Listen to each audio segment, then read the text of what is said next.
매일 전해주는 따끈따끈한 경제 이슈와 기업 분석을 전달해드리는 8월 13일 화요일 데일리 마켓 모니터 시작하겠습니다. 첫 번째 이슈는 보복 공격 임박, 중동 긴장 고조의 유가 급등, WTI 80달러 넘어입니다. 중동 지역 지정학적 긴장이 고조되고 있는 가운데 12일 국제유가가 3에서 4%대 급등하였습니다. 이날 ICE 선물거래소에서 9월 인도분 브렌트유 선물 종가는 배럴당 82.3달러로 전 거래일 종가보다 3.3%인 2.64달러가 올랐습니다.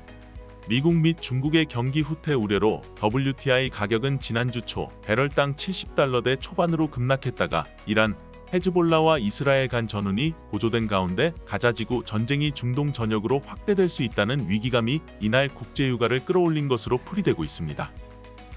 두 번째 이슈는 LS 일렉트릭, MSCI 한국지수 편입, SKI 테크놀로지는 제외입니다. LS 일렉트릭이 모건 스탠리 캐피털 인터내셔널 한국 지수 구성 종목에 새로 편입되었습니다. 글로벌 주가지수 산출업체인 MSCI는 8월 정기 리뷰에서 한국 지수 구성 종목을 이처럼 조정한다고 13일 발표하였습니다. MSCI 지수는 전 세계적으로 가장 영향력 있는 주가지수로 주요 글로벌 투자의 벤치마크 역할을 하고 있습니다.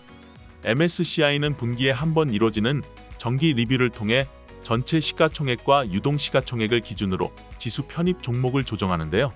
지수에 편입되면 이 지수를 추종하는 글로벌 패시브 자금의 유입을 기대할 수 있습니다. 증권가에서는 한국 시장의 상대적 부진을 이유로 현출 종목이 2개 종목 이상이 될 수도 있다는 관측이 나왔으나 SKI 테크놀로지가 구성에서 제외되며 1개 종목만 편출된 것으로 나타났습니다. 세 번째 이슈는 가계대출 5.3조 증가, 아파트 매매 월 4만 건 넘어입니다. 지난달 가계대출이 전달보다 5조 3천억 원 늘면서 4달 연속 증가했습니다. 동시에 6월 증가폭인 4조 2천억 원보다 1조 원 넘게 증가했습니다. 특히 부동산 시장이 살아나면서 가계대출 상승세를 견인했습니다.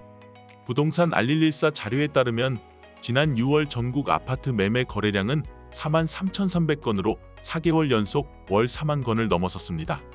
4개월 연속 아파트 거래량이 월 4만 건을 넘어선 건 부동산 호황기였던 지난 2021년 8월에서 11월 이후 처음입니다. 주택담보대출 가운데 은행권 대출은 5조 6천억 원이 늘었는데요. 금리가 낮은 정책대출로 수요가 몰린 것으로 풀이되고 있습니다.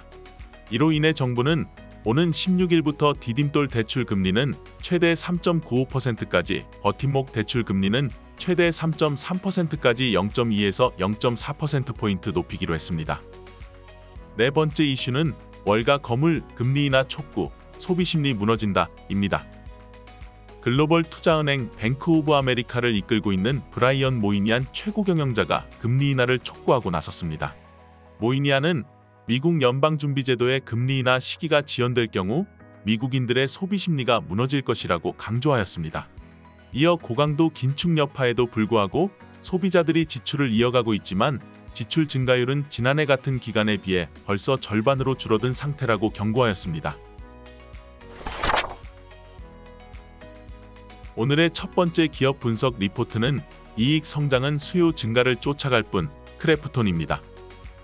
크래프톤의 2024년 2분기 매출은 전년 대비 82.7% 증가한 7,070억 원, 영업이익은 전년 대비 152.6% 증가한 3,321억 원으로 컨센서스를 큰 폭으로 상회하였습니다.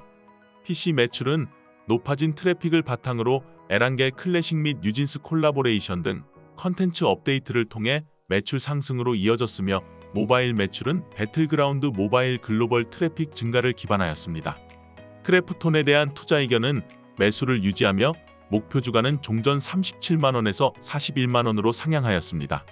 목표 주가 상향은 2024년 1분기 PC와 모바일 배틀그라운드 트래픽 증가와 매출 증가를 통해 IP 가치를 입증하고 있는 만큼 중기 성장 전략 중 가장 중요한 배틀그라운드 IP 프랜차이즈 확장 성공 가능성이 재차 높아진 것으로 판단하고 있습니다. 배틀그라운드 IP 프랜차이즈 확장은 프로덕트의 확장과 유저층의 확장이 맞물려야 가능하며 현재의 성장은 더욱 난이도가 높은 수요의 확대에 기인한 것으로 향후 이익 성장 기여 가능성이 큰 것으로 판단하고 있습니다. 두 번째 기업 분석 리포트는 2024년 3분기 이후 안정화 전망 한솔재지입니다. 한솔재지의 2024년 2분기 매출액은 전년 대비 7% 증가한 5,630억 원, 영업이익은 전년 대비 66% 감소한 51억 원으로 영업이익이 예상치를 크게 밑도는 수치입니다. 제지 부문에서의 평균 수익성은 영업이익률을 10% 이상 유지하는 반면 실적 악화의 주된 요인은 환경사업부에서 발생한 미수금 등을 대손충당금으로 약 450억 원 설정했기 때문입니다. 다만 발생 가능한 추가 손실 규모는 제한적으로 예상되는 등 환경사업부의 사업 리스크가 상당 부분 반영된 것으로 판단하고 있습니다. 2024년 3분기 제지 부문의 수익성이 다소 위축될 전망인데요. 인쇄용지는 투입되는 펄프 및 해상운임 비용의 증가, 산업용지는 국내 및 말레이시아 경쟁사의 시장 참여로 인한 가격 경쟁으로 낮은 이익률이 지속될 전망입니다. 하지만 4분기에는 수익성이 개선될 전망인데요. 성수기 시즌과 맞물려 투입 원가가 감소하여 수익성이 개선될 전망이며 특히 남미 및 중국에서 큰 규모의 펄프 신증설 효과가 4분기부터 점차 반영될 것으로 판단되고 있습니다. 인쇄용지 및 산업용지의 수급 개선이 다소 지연될 것으로 판단함에 따라 한솔재지에 대한 투자 의견은 매수를 유지하나 목표 주가는 13,000원으로 하향하였습니다. 자세한 기업 분석 리포트는 교보증권 홈페이지를 통해 확인하실 수 있습니다. 이상 8월 13일 화요일 데일리 마켓 모니터를 마치겠습니다. 감사합니다.